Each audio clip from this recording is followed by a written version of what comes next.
Day 74.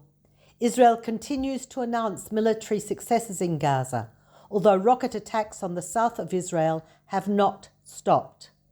129 soldiers have been killed in the ground offensive. Troops of the Golani Brigade yesterday captured the so-called Palestine Square in Gaza City's Shajaiya neighborhood and destroyed a Hamas monument there commemorating a deadly attack on an armored personnel carrier during the 2014 Gaza war. Schools in Ashkelon opened for the first time since the war with Hamas began, as the city and surrounding Lachish area returned to green status. Hundreds of rockets have been fired at Ashkelon since October 7th, and that meant the city was classified orange, with severe restrictions on gatherings and in-person work, and school was remote. The so-called Gaza envelope, the territory surrounding the strip, is still orange. Areas along the northern border with Lebanon are classified as yellow with partial restrictions. Many residents from the orange and yellow areas have been evacuated to other locations.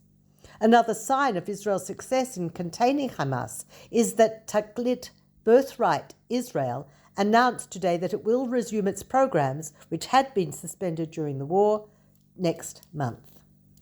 In the north, however, tensions are increasing daily, with Hezbollah intensifying its rocket attacks on largely evacuated cities and settlements, including Kiryat Shmona and the northern kibbutzim.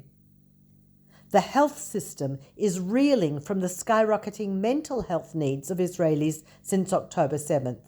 Even before the horrific attacks by Hamas and the ensuing war, the public mental health system was not meeting demand. If she were reliant on the public system, a victim of rape on the 7th of October may still be waiting for counselling. Fortunately, volunteers are temporarily filling the void, but this situation is not sustainable.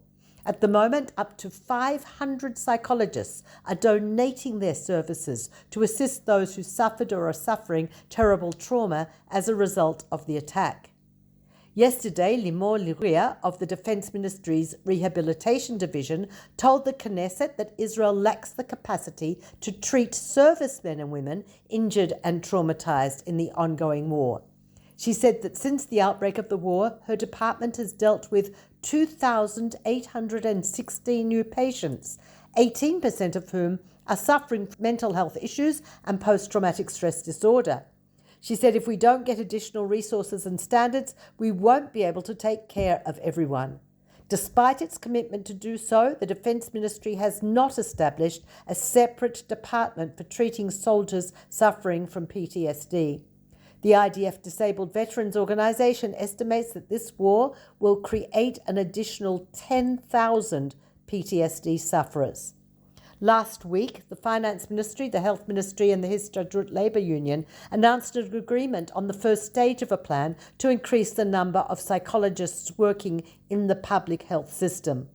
But this may be too little, too late. This is Peter Jones-Pellach reporting for NCJWA, Australia.